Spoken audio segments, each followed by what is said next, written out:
Di pembahasan kali ini saya akan menjelaskan arti dari kelompok, kenapa kelompok itu penting dan kegunaan kelompok dalam sosial group work. Adapun yang pertama, arti dari kelompok juga merupakan sebuah kumpulan individu-individu yang memiliki ciri khasnya tersendiri serta memiliki fungsi-fungsinya yang masing-masing. Dan di antara individu-individu kelompok ini memiliki ketergantungan satu sama lain dan saling mempengaruhi. Selanjutnya, alasan kenapa kelompok itu penting. Karena dengan kelompok, individu-individu dalam kelompok dapat menangani masalah seperti masalah sosial hangat atau masalah-masalah yang timbul dari hubungan sosial. Lalu yang selanjutnya untuk menangani masalah isolasi, yang tidak hanya mencakup masalah isolasi fisik, melainkan juga isolasi psikis. Lalu yang selanjutnya, manfaat dari kelompok juga dapat memenuhi kebutuhan manusia seperti kebutuhan sosio-emosional dan psikis, seperti kebutuhan akan penerimaan, kebutuhan untuk dihargai dan kebutuhan untuk mencintai dan dicintai, kebutuhan untuk merasa berharga, dan kebutuhan untuk memiliki pengalaman yang baru dalam kelompok.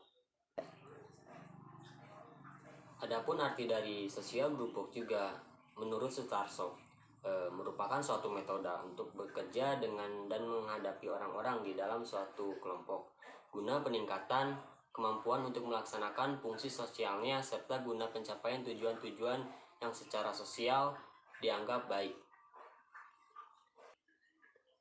Tujuan dari social group work ini tiada lain ialah untuk meningkatkan kemampuan dari individu-individu untuk melaksanakan fungsi sosial dengan menggunakan metode ataupun media kelompok.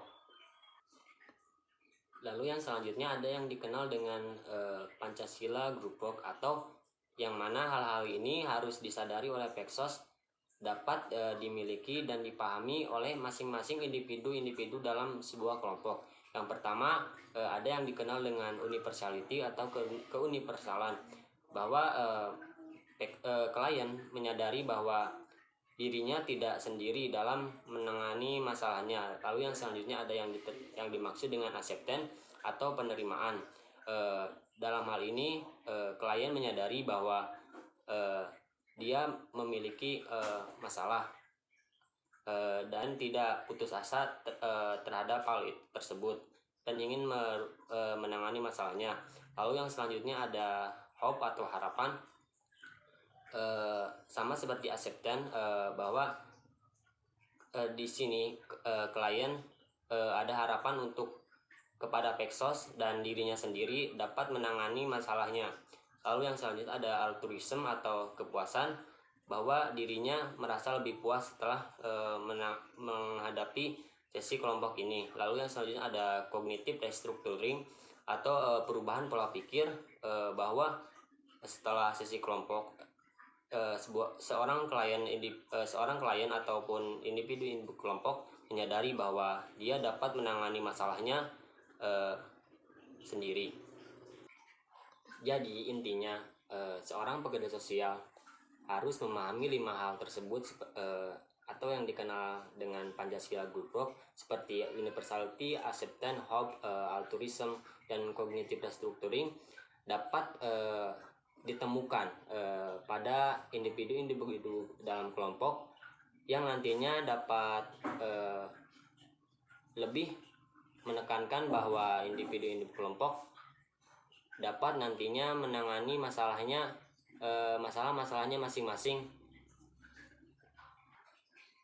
yang nantinya tujuan akhirnya ialah Peksos dapat menuntun kepada individu-individu kelompok untuk dapat meningkatkan kemampuan mereka dalam menjalankan fungsi-fungsi sosialnya. Assalamualaikum warahmatullahi wabarakatuh. Di sini saya akan mempresentasikan pertemuan pertama, yaitu tentang social group work. Yang pertama yaitu social group work adalah suatu metode untuk bekerja dengan dan menghadapi orang-orang di dalam suatu kelompok guna meningkatkan kemampuan untuk melaksanakan fungsi sosial serta pencapaian tujuan-tujuan yang secara sosial dianggap lebih baik. Kemudian, pekerja sosial menggunakan dirinya sendiri sebagai instrumen utama dalam membantu orang meningkatkan kekuatannya yang disebut dengan use of self. Contoh yang pertama yaitu understanding, yaitu mampu memahami orang lain. Yang kedua sensitivity, kita harus sensitif atau peka.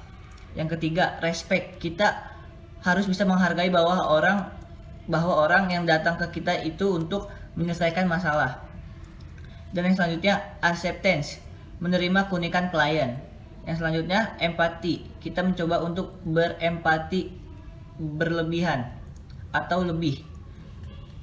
Cooperative intention, membangun kerjasama antara anggota kelompok untuk mencapai tujuan. Yang selanjutnya partnership, membangun hubungan kesetaraan. Selanjutnya hopefulness, penuh harapan. Yang selanjutnya ada support, kita hadir untuk mendukung mereka dengan wawasan dan keterampilan. Yang selanjutnya komitmen, bangun komitmen dengan mereka untuk melaksanakan proses pertolongan dengan baik. Yang terakhir confidence, kita harus percaya diri dengan wawasan, keterampilan, pengetahuan yang kita miliki. Selanjutnya saya akan menjelaskan pertemuan ketiga. Yang pertama itu social group work, tidak untuk semua orang. Fokusnya adalah kelompok yang butuh pendamping khusus atau kelompok yang rentan. Syarat kelompok dalam social group work ini yaitu ada sekumpulan orang, idealnya di atas 4 orang. Adanya interaksi psikis di antara anggotanya. Nah, pekerja sosial ini harus mampu membangun suasana dan mendorong mereka untuk berkenalan. Nah, yang selanjutnya ada indikator keberhasilan ice breaking. Yang pertama adanya saling kebergantungan di antara anggota kelompok. Dan selanjutnya ada indikator keberhasilan ice breaking. Nah, yang pertama adanya saling kebergantungan di antara anggota kelompok, tidak tiba-tiba dan harus dibangun secara perlahan. Yang selanjutnya merupakan satu kesatuan yang berbeda dan terpisah dari kelompok lainnya, bersifat eksklusif. Nah, selanjutnya individu tidak melebur dalam kesatuan kelompok. Nah, anggota tidak harus menjadi seragam atau setiap individu memiliki keunikannya tersendiri. Dan yang terakhir adanya tujuan, nilai, norma, dan struktur kelompok yang terbangun secara alamiah. Ada nilai yang berbeda ketika kita menghadapi kelompok anak, kelompok lansia, dan sebagainya. Setiap kelompok memiliki nilai yang berbeda sehingga pekerja sosial harus fleksibel. Pada pertemuan kedua, dijelaskan ada beberapa prinsip dasar menurut Midgley. Pertama, ada acceptance yang berarti kita menerima kekurangan maupun kelebihan dari sang klien. Lalu, kedua ada communication, yaitu mengembangkan komunikasi verbal dan nonverbal agar bisa menciptakan hubungan yang harmonis dengan klien. Lalu yang ketiga ada individualisasi, di mana kita datang dengan pemahaman bahwa setiap orang atau individu itu tidak sama. Lalu keempat ada partisipasi, yaitu mengikutsertakan kliennya. Keikutsertaan dan peran klien itu sangat penting. Sementara kita sebagai Pexos hanya membantu klien tersebut untuk secara utuh berikut serta. Lalu yang kelima ada kerahasiaan, di mana klien bercerita kepada pekerja sosial tidak untuk diceritakan baik ke kelompok yang sama maupun kelompok lainnya. Dan yang terakhir adalah worker self-awareness, yang berarti kita menyadari bahwa kita bekerja dengan standar skill yang tertentu yang di dalamnya mencakup values, knowledge, dan ethics. Yang selanjutnya dijelaskan tipe grup menurut Scott W. Boyle. Pertama ada task group. Nah, task group ini adalah sebuah kelompok yang dibuat hanya untuk menyelesaikan suatu pekerjaan. Ketika pekerjaan tersebut selesai, maka kelompok ini pun juga bubar. Lalu yang kedua adalah treatment group, di mana tujuan kelompok ini dibentuk adalah untuk memenuhi kebutuhan sosio-emosional dari para anggotanya tersebut. Lalu ada juga dijelaskan mengenai macam-macam treatment group. Nah, yang pertama ada support group. Guna dari support group ini adalah untuk mensupport masing-masing individu dalam grup tersebut dengan sosioemosional. Support dalam konteks sosioemosional ini adalah dengan memberikan coping skills atau dengan reducing stress. Kemudian ada juga education group yang jelas gunanya untuk mengedukasi, karena Pexos juga melekat sebagai edukator. Nah, edukasi ini bisa dalam bentuk individu, kelompok, atau lainnya seperti kelas, penyuluhan, dan webinar. Ada pula cara menyampaikan edukasi khusus untuk social group work, yaitu memberikan edukasi dengan memenuhi socio-emotional needs. Education group bisa dicampurkan dengan metode lain karena sifatnya edukasi. Lalu ketiga ada growth group.